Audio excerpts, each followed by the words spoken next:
Hello. What's up, Kevin? What's going on? Okay.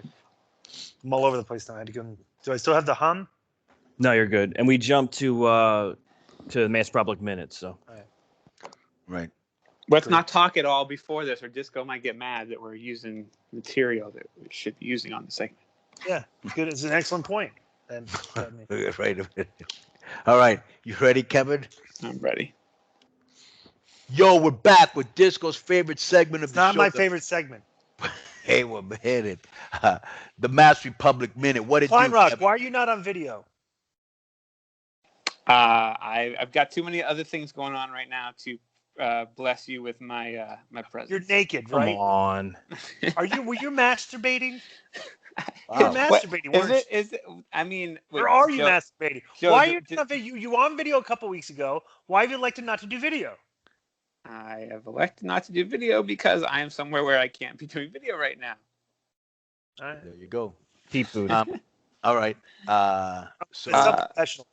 I I'm thought sorry. this was actually going to be a good segment because somehow Disco had some humming or some shit on his line, and he got off the line. Joe, why don't you just let it be? I'm sorry. Yeah. All right. Anyway, let's jump into it before Di cuts me off rudely like he likes to do. You guys just had a AAA taping live stream this past weekend. Is this officially your new home in Mexico City, the Pepsi Center? It might be. That was a very nice place. That was a very nice place, though. Yeah. So talk us through a little bit of the show highlights for you, and then I've definitely got some questions. Yeah, it was a full house, and just basically the thing. I was very happy to see Taya come back because, as you know, we used to have like this wrestler's house in Mexico, and various people stayed there, from Teddy Hart to Silver King, Psychosis, Jack, and Taya used to live there. So I saw firsthand how hard it was for a foreigner and a female to go to such a macho culture like Mexican wrestling is. Speaking no Spanish at the time when she came first, Speaking right? zero Spanish, right? And not even knowing lucha libre because Lance didn't teach lucha libre. You know what I'm saying? So and just going out there and really roughing it, and she was just a little workhorse. She worked her ass off, and I always told her, I go, there were a couple of times I got mad at her, and I just told her the only reason I'm not letting you go is because you're so disciplined and you work so hard. But like, she was very rebellious when she got there, and but she went, and coming back to Mexico after she had those problems in the past with AAA and Vampiro, it was cool to see her, with the Impact Championship and that about Lucha Capital Championship, and the people loved her when she came back. It was very nice to see that. Good. Yeah, and so, just kind of keeping Kevin Cross on his, just he went in there and basically, it was almost, we had it like a three-way, but it was almost a two-on-one match, and just building him up to be that awesome character that he is anyways. Does Di get any credit for the he gets a little bit of credit. He gets a little bit of credit, not a whole bunch, but I'll give him. First of all, I never ask for credit. Okay, because all I do is, like, if the cream rises to the top in professional wrestling, all I ever did was just say, "Hey, guy, this guy, I think this guy's talented." And people get to see. Eventually, they got to see. But didn't you teach him how to work too, or no? Yeah, I worked with. I didn't exclusively. I've trained him some. Right. I gave him, like, I've had a lot of in ring. But yeah, I've trained. You've him, had a hand in his. I've had a hand in training him, yeah. But then he'll tell you he knows what I taught him. So it's like the details and stuff. So. Right. Yeah. That's not like you not to put yourself more over. I've never tried to, because the thing in professional wrestling. Don't try to act humble. You know what? No, it's just a perfect example, because talent. No. Talent always usually rises to the top. I mean, that's what happens. It eventually, But I say I would do have a good track record at spotting talent. Right. I think telling you guys I think are talented. Having any talent, but you can't spot some. Speaking of talent, I do want to say that I did appreciate JoJo's keen eye for talent, and putting that Win Ben Stein's Money clip featuring DI up in the Patreon site, because that was that was highly enjoyable. Raven and Kimberly and Di on Win Ben Stein's money. I forgot all about that. Do you Yeah, know never how seen that before. Do you know how that came to fruition? No, why don't you tell us? It's because Raven basically was professing what a genius he was.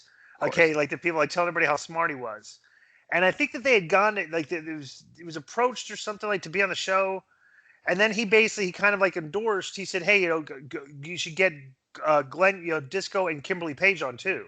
Because he wanted to make sure he looked smart against you guys. No, because Paige. Listen, here's the thing. This is a shoot too. Paige, we were all very competitive back in the day. Paige always used to talk about how smart Kimberly was and like how Kimberly watched Jeopardy, right? So I go, okay, let's go over there. I'll have a Jeopardy challenge against her. Okay. So I went over to their house and literally we watched Jeopardy, and me and Kimberly played Jeopardy against each other. So right. That's how we came to the idea, like, that we talked to Raven about, basically that's how we all got on, because we were fans of trivia and shows like that. We were Jeopardy fans back then. So that's pretty funny. That was a good. I wanted to win Ben Stein's money too. I did not get to win Ben Stein's money because we should do a quiz show on here for Patreon. That'd actually be pretty enjoyable. We can see if the Patreon members can stump Disco in trivia, and if they do, they win something. If we do anything like that, is it'll be tremendous backlash, because I will just show my superior intelligence, okay, over the fans and whoever and everything, and they'll think it was rigged. They'll think it was a work, I think we should do it. I think it sounds like a good idea. Yeah. Or the Keep It at 100 IQ test. Like a trivia challenge, a Keep It at 100 trivia challenge? Yeah, I would join that. Yeah. Interesting. Maybe we'll do that one day. We'll have a roundtable, a trivia challenge. Yes, we shall. 10 general questions or something. Maybe we can get some of the members of Keep It 100 followers that then we could bring them on the show, and they could try to have a trivia contest, like let them ask the questions. And bring some guys that we know liked trivia, because, for example, if you remember, Jericho had that triumphant trivia of useless information. It was like me, him, and Raven. The triumphant of useless information. Yeah. I think it was what it was. Right. Yeah. And you should have been in there. So we will bring them on. It was funny too. Me and my friends back home used to go to Hooters all the time, and they would have team trivia night, and you had a team and everything, and we would always get first or second place. But the funniest thing was, like, we had a school teacher with us. We had a friend of mine that was kind of like Raven, that he knew had photographic memory of artists, knew like the dates and records, records, producers, songwriter dates, and but like that type of memory for songs. All of us knew sports, but I was the quote unquote miscellaneous expert. Right. Whenever there was a miscellaneous category, that was like the ones that I would be good at, like the random, something that Kevin. Kevin. Yeah. He's also known as that at Sapphire as a miscellaneous expert. Wow. It's completely disrespectful. That's a new shirt right there. So what question did you have? So one of the stories coming out of the event obviously was the introduction of Hijo de la Parca, not to be confused with Hijo de El Park. Just fill me in here. So he's starting to train. He's not ready to be in the ring yet, but they were just kind of doing a general introduction for him. No, it was one of those deals where I had a card made and it was changed, and I'm like, well, Parker's here. What can I really do with this guy who half the crowd boos half the time, more than half the time, and try to get some sympathy on him? And so I thought, all right, well, his son, who's like 17 years old, is going around saying that he's going to start wrestling. I don't know if it's in a year and a half or 2 years, whenever it is. So we actually had him come out and introduce his son. And he just basically said, my son isn't ready, but you've always been my family, and he's my family, and I want to introduce you to him. And I hope that you will support him like you supported me. And this is not going to come easy. You're going to have to work your way through and make a name for yourself, blah, blah, blah, blah, blah, right? And then Bam came out and co-signed it. And so basically that set up what we were going to do in the main event, which we had the kid come down. They were interviewing him. And then Phantasma pushed him, hit his dad with the pile driver, and then beat up his son again and put him on there. So that's something that we can use when the kid actually debuts. You know what I'm saying? Got it. Yeah. And for the time being, we were able to get some sympathy and some emotion on Parker.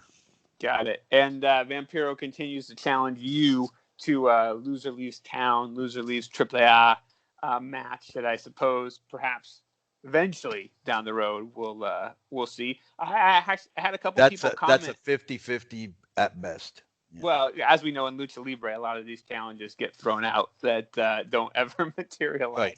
But I did have somebody comment that after seeing you on television this week, it certainly looked like you were starting to train for this retirement/comeback tour that we've been hearing about for the last couple of years. What you wanted to do. So is that something that's still in motion? Are we looking like maybe sometime next year we'll get that Conan retirement tour?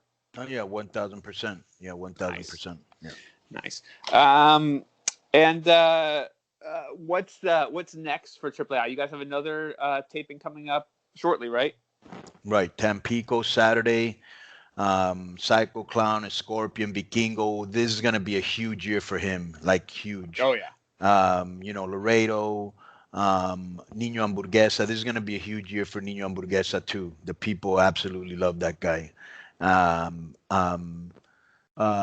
Does he have a work visa yet? Because that's one of those names that comes up as people mentioned. If he could get on U.S. Indies, he would. No, but I think blow up here. I think companies like MLW, I think Aero Lucha, if and when they come back, they're willing to get visas for a lot of these wrestlers that other companies haven't wanted to do it, and they have no idea what they're missing out on. This is some really good talent, but you only have so much space for so many guys, right? Sure. Yep. So yeah, absolutely. All right, and then also coming up, so the weekend after that, you've got a super busy weekend because there's the EMW AAA show in TJ on a Friday night, and then the next night. That's a stacked card. Yeah, so do you have that in front of you? No, I don't have it in front of me, but I know like Brian Cage, right? Yeah, you have it? Cage. I don't have it in front of me, but I know Laredo Kid, Sammy Guevara, Penta, and a number of other stars are on that show, I believe.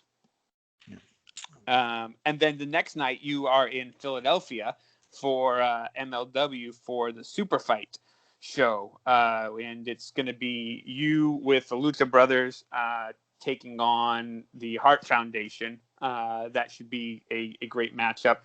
Plus, we know there's some other matches that have. So let me just say something real quick, because this is a very good main event. Psycho Clown, Brian Cage, and Puma King versus Hijo de Fantasma, Daga, and Killer Cross. Oh yeah, that's for the next AAA, or that's for the EMW? That's for the EMW. Nice. Set for the Cruiserweight Championship, Sammy Guevara versus Laredo Kid. That's going to be that's a hell of a match too. What if I hit the ring, like me and Shark Boy hit the ring and just beat everybody up in that 6-man? Would that get over in Mexico, you think? No. Shark Boy. Doing the shark thing. Oh man. Well, before we get out of here, a few announcements to make related to some Masked Republic stuff. The latest in the Luchaverse Solar and Super Astro comic book is out now. If you go to theluchaverse.com, you can pick that up. That picks up on the stories that have already been released about Rey Mysterio, the Lucha Brothers, and Tinieblas Jr. And next chapter to come in February, the Conan chapter. Very excited about that. Plus, for those of you who enjoy action figures and collectibles, like my friend Josephini over here, by the time you hear this, we will have the official Super 7 reaction figures of Blue Demon Jr., Tinieblas Jr., and Solar released at luchashop.com.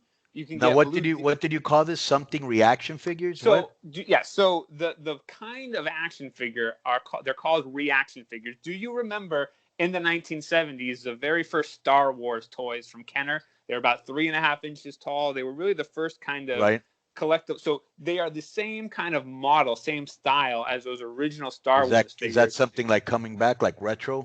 It is, yeah, absolutely. So that's what they call retro retraction. Well, no. So the actual brand name of that line that originally came from Kenner and is now Kenner doesn't even exist anymore, nope, right? No, I believe it was either Hasbro or Mattel that bought basically what was left over from Kenner. But Super 7 does a lot of these kind of retro toys, just like our muscle figures that came out through Super 7. They, basically the whole Super 7 model is certain people aren't making the cool shit that they want, so they go out and they get the rights and the licenses and they make them. They brought back He-Man, Masters of the Universe. Have you brought out muscle figures? We brought them out last summer. They sold out right away. Really? And then they're going to be back tomorrow or by the time you guys hear this on the website as well. Who sold out the fastest? So there's 2 packs, and if you didn't get any, we could blame Police Scanner for that. One pack. Did not. Yeah, all right. Well, the 1 pack is you and Juventud Guerrera and Super Astro. Right. And then the other pack is Blue. Oh, wait. No, wait. 1 pack is, well, there's 6 people. I'll tell you that much. It's you, Super Astro, Solar, Hoovy, Tinieblas, and Blue Demon Jr. And there's 2 3-packs. They both sold out super fast within just a couple of days. There was basically more demand than there was what got made. Yep. Yeah. And so those will be back tomorrow as well. That's not a bad problem to have. You had that same problem with the discos. We did. We sold a bit more units of the muscles than of the disco, but in terms of like quickness of sellout, absolutely. The funniest thing about you, Kleinreich, and why you're such a prick sometimes that you try to drive a narrative, okay, on Twitter, all right, with these toys that you think I should be offended that like I should feel bad that I don't have a toy. No, we gave you a toy. You drive that narrative on Twitter a lot, like you always tweet like, oh, the Juventud and Conan dolls are out. The Disco Inferno, he doesn't have a doll. You always you're trying to rub it in. Because people, listen. If I don't bring listen, right? I don't play with toys. I don't read comic books. So when you try to talk about those things and try to get under my skin, just so you know, it's not working. I don't. Do you play with retraction toys? Reaction toys. No. Do you play with rehashment toys? Listen, Di. Here's the bottom line. If I don't mention it, then I get asked. If I say Conan and Hoovy have toys, and I don't mention that you don't have a toy, then people will ask, "Hey, where's the DI toy?" I have seen that. Look, so I'm just you're full of baloney. Okay, let's move on. Maybe we can get DI once again involved in Lucha Libre as we head into Expo Lucha. Can I just say one thing real quick? Yeah. Disco has a very admirable win and loss record against Mexican luchadors. He does. An excellent record. An excellent right? Well, look, listen. You mentioned. One time used to walk around saying you can now. Bro, if I went, let me tell you something. If I went into Mexico in AAA, and I started into speaking Spanish, and I did like a similar bit to the list of 1,000 holes like Jericho did, and I just got in the ring and had the list of names of all the luchadors I beat. Right. And then the luchador kid, Look, I mean, Conan, you mentioned the other day. That would get good heat, though, wouldn't it? It would. You mentioned the other day that one of the potentials for Aero Lucha champion when they came back was going to be Rush. Now that he's unavailable, DI might have a chance. He's kind of a prick to work with too. Now that I think about it, during the convention week I can't go. I'm very busy. Huh? I got a good angle. It's like if we do a WWE style, right? Who's the is there like authority figure in AAA, like a guy that's in charge, like an on-air authority figure? Vamp. Ooh, Vamp. What if I did? I got in the ring and I listed all the names of all the luchadors I've beaten, and Vamp comes out and says, "Okay, I'm going to announce a battle royal right now, and here are the participants." That would actually be pretty funny. Get over in one night. Yeah. That would be pretty funny. So maybe we can get DI involved in a lucha show at Expo Lucha this year. It's coming back August 17th and 18th, San Diego, California. We're finally going to have some more legends to announce next week. But as the independent groups continue to sign on to be part of this, one that Conan is familiar with because they are having a part in helping to train Dominic, Rey Mysterio's son. San Diego's Ground Zero, run by B-Boy, will be joining us at Expo Lucha as well. They're going to be putting on a match as part of the Viva La Lucha show. It's going to have Adrian Quest, Jake Atlas, Eli Everfly, and Andy Brown for the top wrestlers in California right now, ones that even DI might enjoy if he saw them. And more news on that, expolucha.com. We've got promotions from Arizona and Texas and throughout California that'll be joining us. And like I said, again, next week we'll have some more of the legends to announce for the Legends show. And coming soon, some more names for our Mexico versus the World main event show on that Saturday night. And with that, my friends, this segment has been brought to you by Consejo Mundial de Lucha Libre, Aero Lucha, expolucha.com, luchacentral.com, where you have until just Friday to vote for the year-end awards. Does any of that have heat with you, DI? Every bit of it. So sorry. All right. Thank you, Kevin, for being on the Mass Republic Minute. Boom.